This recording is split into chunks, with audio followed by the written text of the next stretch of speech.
ഇന്ത്യക്കാരെ സംബന്ധിച്ചിടത്തോളം വളരെ പ്രാധാന്യമുള്ള ഒരു ദിനമാണ് ജനുവരി 30 എന്ന് പറയുന്നത്.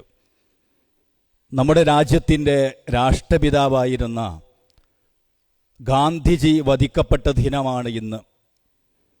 ഗാന്ധിജിയുടെ വധദിനം അല്ലെങ്കിൽ ചരമദിനം, രക്തസാക്ഷി ദിനം വർത്തമാനകാലത്ത് വളരെ പ്രാധാന്യത്തോടുകൂടെ ചർച്ച ചെയ്യേണ്ട ഒരു സാഹചര്യത്തിലൂടെയാണ് നാം മുന്നോട്ട് പോകുന്നത്. നമ്മുടെ രാജ്യം ലോകത്ത് എല്ലാ കാലത്തും പേരും പെരുമയുമുള്ളൊരു രാജ്യമാണ്. സ്വാതന്ത്ര്യത്തിൻ്റെ മുമ്പും സ്വാതന്ത്ര്യത്തിൻ്റെ ശേഷവും വർത്തമാനകാലത്തും. പക്ഷേ ഏത് കാലത്തും നമ്മുടെ രാജ്യം ഈ പേരും പെരുമയുമുള്ള സാഹചര്യത്തിലേക്ക് എത്തിച്ച് ഒരു സ്വതന്ത്ര പരമാധികാര രാജ്യമായി മാറുന്നതിന് മുന്നിൽ നിന്ന് നയിച്ച ഈ രാജ്യത്തിൻ്റെ ആത്മാവെന്ന് വിശേഷിപ്പിക്കാൻ പറ്റുന്ന ഗാന്ധിജി വധിക്കപ്പെട്ടത് സ്വാതന്ത്ര്യം കിട്ടിയതിന് ശേഷമാണ്. നമ്മുടെ രാജ്യത്ത് മലബാറിൽ പോലും 10,000-കണക്കിന് മനുഷ്യന്മാർ സൂര്യനസ്തമിക്കാത്ത ബ്രിട്ടീഷ് സാമ്രാജ്യത്തിൻ്റെ അധിപന്മാരുടെ തീത്തുപ്പുന്ന തോക്കിൻ്റെ മുന്നിൽ വിരുമാറ് കാണിച്ച് ധീര രക്തസാക്ഷ്യം വഹിച്ച പാരമ്പര്യം നമുക്കുണ്ട്. പക്ഷേ നമ്മുടെ ഗാന്ധി വധിക്കപ്പെട്ടത് രാജ്യത്തിന് സ്വാതന്ത്ര്യം കിട്ടി 1947 ആഗസ്റ്റ് 15 സ്വാതന്ത്ര്യം കിട്ടിയിട്ട് 5.5 മാസം പൂർത്തിയാകുന്ന സമയത്താണ് സ്വാതന്ത്ര്യം കിട്ടിയ ഒരു രാജ്യത്ത് വെച്ച് ഈ രാജ്യത്തിൻ്റെ യഥാർത്ഥ ശത്രുക്കളായ ഇന്ത്യക്കാരനായ ഒരാളുടെ വെടിയേറ്റാണ് നമ്മുടെ രാജ്യത്തിൻ്റെ രാഷ്ട്രപിതാവ് ഈ ലോകത്തോട് വിട പറഞ്ഞത്. പ്രിയപ്പെട്ട സഹോദരന്മാരെ, ഗാന്ധിജിയുടെ വധം ലോകത്തെ മുഴുവനും നെട്ടിച്ചിട്ടുണ്ട്. ഇന്ത്യക്കാരെ മാത്രമല്ല, ലോകത്തെ മുഴുവനും. അതിന് കാരണമെന്താണ്? സമാധാനകാംക്ഷികളായ സർവ്വ മനുഷ്യരെയും നെട്ടിച്ചിട്ടുണ്ട്. എന്തുകൊണ്ട്? സമാധാനമായിരുന്നു ഗാന്ധിജിയുടെ ജീവിതത്തിൻ്റെ മുഴുവൻ മേഖലകളിലും അദ്ദേഹം ഉയർത്തിപ്പിടിച്ചത്. മറ്റൊന്ന്, ഈ രാജ്യത്തിൻ്റെ മുക്കുമൂലകളിൽ, ഈ രാജ്യത്തെ വിവിധ സമുദായങ്ങൾക്കിടയിൽ, ഈ രാജ്യത്തെ വിവിധ ഭാഷ സംസാരിക്കുന്നവർക്കിടയിൽ അനൈക്യമുണ്ടാകുമ്പോഴെല്ലാം, ഛിദ്രതയുണ്ടാകുമ്പോഴൊക്കെ അവരെ കൂട്ടി യോജിപ്പിക്കുവാൻ വേണ്ടി നെട്ടോട്ടമോടിയിരുന്ന ഒരാളാണ് ഗാന്ധിജി. മറ്റൊന്ന്, ലണ്ടനിൽ നിയമം പഠിക്കാൻ പോയി ബാരിസ്റ്ററായി, അഭിഭാഷകനായി, ഷൂട്ടും കോട്ടും ടൈയും കെട്ടിയിട്ട് ഒരു പാശ്ചാത്യ വേഷധാരിയായി ഇന്ത്യ രാജ്യത്തേക്ക് കടന്നു വന്ന നമ്മുടെ ഗാന്ധിജി ലോകം മുഴുവനും ഇന്ന് കാണുന്ന അർദ്ധ ഫക്കീറിന്റെ വേഷം ധരിക്കാൻ കാരണം എന്തായിരുന്നു? നമ്മുടെ രാജ്യത്തിൻ്റെ മുക്കുമൂലകളിലൂടെ അദ്ദേഹം സഞ്ചരിച്ചപ്പോൾ ഉടുക്കാത്തവരെ, ഉണ്ണാത്തവരെ, കുടിക്കാത്തവരെ, അഥവാ ജീവിതത്തിൽ ഏറ്റവും വലിയ പ്രയാസം നേരിടുന്ന മനുഷ്യരെ കണ്ടപ്പോഴാണ് ആ ഷൂട്ടും കോട്ടും ടൈയും അഴിച്ചു മാറ്റി ഒരു 2 കഷ്ണം തുണി മാത്രം ശരീരത്തിൽ ധരിച്ചുകൊണ്ട് അർദ്ധ ഫക്കീറായി ലോകത്തറിയപ്പെടുന്നത് അദ്ദേഹം. ഞാൻ പറയുന്നത് അതുകൊണ്ടാണ്.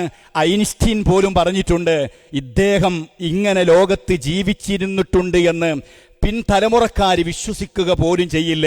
അതാണ് ഗാന്ധിജിയുടെ ജീവിതം, അത്ര അത്ഭുതമാണെന്ന് പറയുന്നുണ്ട്. പ്രിയപ്പെട്ട സഹോദരന്മാരെ, പക്ഷെ ഗാന്ധിജി എന്തുകൊണ്ട് വധിക്കപ്പെട്ടു?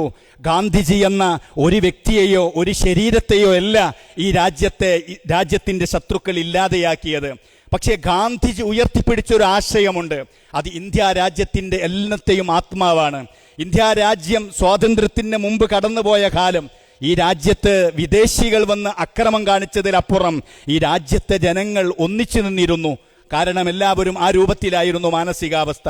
രാജ്യത്തെ സ്വാതന്ത്ര്യമാക്കുന്നതിന് ഗാന്ധിജി ഉയർത്തിപ്പിടിച്ചത് മുഴുവനും ഈ രാജ്യത്തെ ജനങ്ങൾ ഒന്നിപ്പിച്ച് നിർത്തുക എന്നുള്ളതായിരുന്നു. ആ ഒന്നിപ്പിച്ച് നിർത്തുന്ന ആശയം ഈ രാജ്യത്ത് നിലനിൽക്കുന്ന കാലത്തോളം തീർച്ചയാണ് ഈ രാജ്യത്തിൻ്റെ കുതിപ്പിനെ, വികസനത്തെ, പുരോഗതിയെ, വളർച്ചയെ, നിലനിൽപ്പിനെ ആർക്കും തോൽപ്പിക്കാൻ കഴിയില്ല. അതുകൊണ്ട് തന്നെ രാജ്യത്തിൻ്റെ ഈ ആത്മാവ് ചിലവർക്ക് എതിരാണ് എന്ന് മനസ്സിലാക്കിയത് കൊണ്ടാണ് രാജ്യത്തിൻ്റെ രാഷ്ട്രപിതാവായ ഗാന്ധിജിയെ നാഥുറാം വിനായക് ഗോഡ്സെ എന്ന് പറയുന്ന വർഗീയവാദി ക്രൂരമായി വെടിവെച്ചു കൊന്നത്. പ്രിയപ്പെട്ട സഹോദരന്മാരെ, പക്ഷേ അതൊന്നും ഇന്ത്യക്കാർ വിസ്മരിക്കില്ല, മറക്കില്ല. എന്നാലും ഗാന്ധിജിയുടെ രക്തസാക്ഷിത്വം എല്ലാ വർഷവും നമ്മൾ ആചരിക്കാറുണ്ടെങ്കിൽ പോലും ഈ കഴിഞ്ഞ 10 വർഷക്കാലത്ത് ഒരു പ്രത്യേകത എന്താന്ന് ചോദിച്ചാൽ, വധിക്കപ്പെട്ട ഗാന്ധിജിയെ വീണ്ടും വീണ്ടും വധിച്ചുകൊണ്ടിരിക്കുന്നു എന്നുള്ളതാണ്. അഥവാ ഗാന്ധിജി ഫിസിക്കലായി ഇവിടെ ഇല്ലെങ്കിൽ പോലും ഗാന്ധിജി ഉയർത്തിപ്പിടിക്കുന്ന ആശയത്തെ പ്രൊമോട്ട് ചെയ്യുന്ന, അടയാളങ്ങളെ മുഴുവനും ഇല്ലായ്മ ചെയ്യുന്ന പ്രവൃത്തികളാണ് നമ്മുടെ രാജ്യത്ത് പലപ്പോഴും നടന്നുകൊണ്ടിരിക്കുന്നത്. സുദീർഘമായി ഞാൻ സംസാരിക്കുന്നില്ല, ഒരു കാര്യം സൂചിപ്പിക്കുകയാണ്.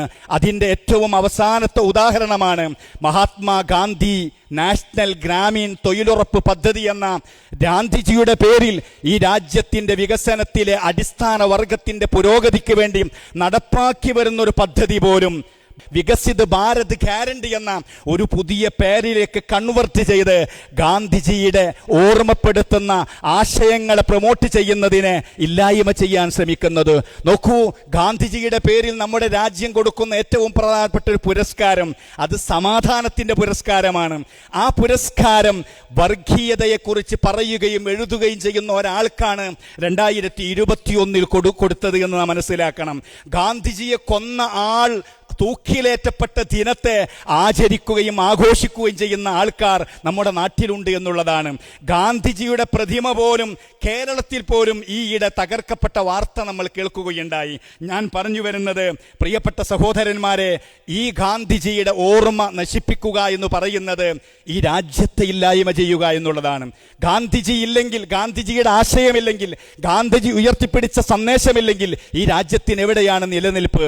നോക്കൂ നിങ്ങൾ, മഹാത്മാഗാന്ധിജി സമാധാനത്തിൻ്റെ ആളാണെന്ന് പറയുന്നത് 1947 സ്വാതന്ത്ര്യം കിട്ടിയപ്പോൾ ആ അർദ്ധരാത്രി സമയം നാളത്തെ അധികാര കൈമാറ്റത്തെ ലോകം മുഴുവനും കാതോർക്കുമ്പോൾ, ഇന്ത്യ രാജ്യത്തെ മുഴുവൻ രാഷ്ട്രീയ നേതാക്കന്മാരും കാതോർക്കുമ്പോൾ ഗാന്ധിജി എവിടെയായിരുന്നു?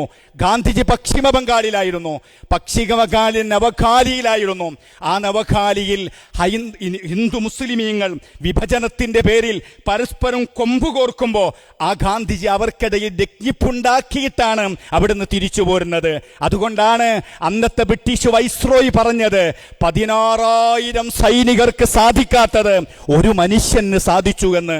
ഇതാണ് ചിലവർക്ക് ഗാന്ധിജി അന്യവരായി മാറുന്നത്, ഗാന്ധിജിയോടുള്ള ശത്രുത ഉണ്ടാവാനുള്ള കാരണം.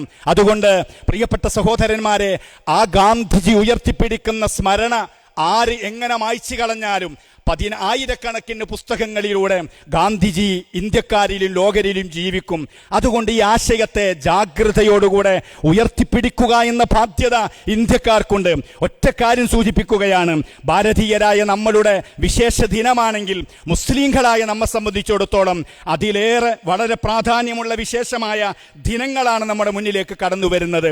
ഖുതുബയിൽ ഇന്നത്തെ നമ്മുടെ ഇമാം സയ്യിദ് അവറുകൾ, പ്രിയപ്പെട്ട സഹോദരന്മാർ, ഓതിയ ഖുതുബ ഈ ശഅബാൻ മാസത്തിന്റെ പ്രാധാന്യമാണ് പറയുന്നത്.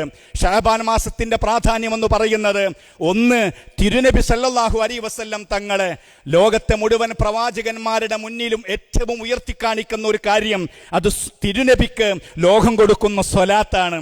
ആ സ്വലാത്തിനെ കൽപ്പിക്കുന്ന, ആജ്ഞാപിക്കുന്ന ഇന്നല്ലാഹ വമലായികത്തുഹു യുസല്ലൂന അലൻ നബി യാ അയ്യുഹല്ലദീന ആമനു സല്ലു അലൈഹി വസല്ലിമു തസ്ലീമ എന്ന വചനം അവതരിപ്പിക്കപ്പെട്ടതുകൊണ്ട് തന്നെ സ്വലാത്ത് കൂടുതൽ വർദ്ധിപ്പിക്കുന്ന ഒരു മാസമാണ് ഇത്.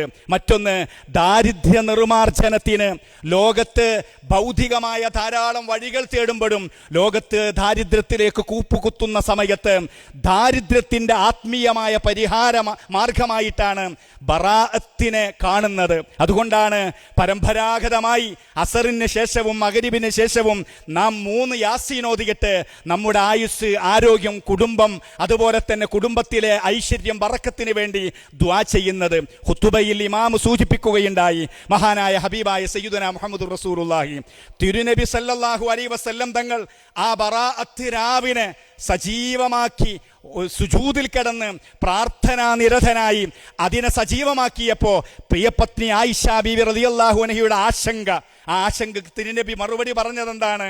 ആയിഷ, ഇന്നത്തെ രാവ് നിങ്ങൾക്കറിയില്ലേ? അതുകൊണ്ട് പ്രിയപ്പെട്ട സഹോദരന്മാരെ, ആ പ്രാർത്ഥനയുടെ പാപമോചനത്തിൻ്റെ, ദാരിദ്ര്യ നിർമ്മാർജ്ജനത്തിൻ്റെ, ഒരു മനുഷ്യന്റെ ജീവിതത്തിൽ ആവശ്യമുള്ളതെല്ലാം ചോദിച്ചു വാങ്ങാൻ പറ്റുന്ന രാവും പകലും നമ്മുടെ മുന്നിലേക്ക് കടന്നു വരുമ്പോൾ ആ രാവ് മഅദിൻ അക്കാദമിയിലെ ഗ്രാൻഡ് മസ്ജിദിലും എല്ലാ രാവുകളെയും സജീവമാക്കുന്നത് പോലെ ബഹുമാന്യരായ ബദറുസ്താദാത്ത് തങ്ങളുസ്താദിന്റെ നേതൃത്വത്തിൽ നമ്മൾ നടത്താറുണ്ട്. അത് അടുത്ത തിങ്കളാഴ്ച രാത്രിയാണ് ഇവിടെ വെച്ച് നടക്കുന്നത്. അള്ളാഹു തൗഫീക്ക് നൽകുമാറാവട്ടെ. ഒറ്റക്കാര്യം, മർക്കസ് എന്ന് പറയുന്ന നമ്മുടെ സ്ഥാപനത്തിന്റെ സനദ് ദാന സമ്മേളനവും അതുപോലെ തന്നെ മർക്കസിലെ ഖത്മുൽ ബുഖാരി എന്ന പുണ്യമായ സദസ്സും നടക്കുന്നത് അടുത്ത വ്യാഴാഴ്ചയാണ്. അതിലെല്ലാവരും പങ്കെടുക്കണമെന്ന് മഹാന്മാരായ നമ്മുടെ നേതാക്കളൊക്കെ ആഹ്വാനം ചെയ്തിട്ടുണ്ട്. അതുകൊണ്ട് നമ്മളെല്ലാവരും അത് വിജയിപ്പിക്കണമെന്ന് മാത്രം ഉണർത്തി എൻ്റെ വാക്കുകൾ ഞാൻ ഉപസംഹരിക്കുന്നു. ആഖിറു ദഅവാനാ അൽഹംദുലില്ലാഹി റബ്ബിൽ ആലമീൻ. അസ്സലാമു അലൈക്കും വറഹ്മത്തുള്ളാഹി വബറകാതുഹു.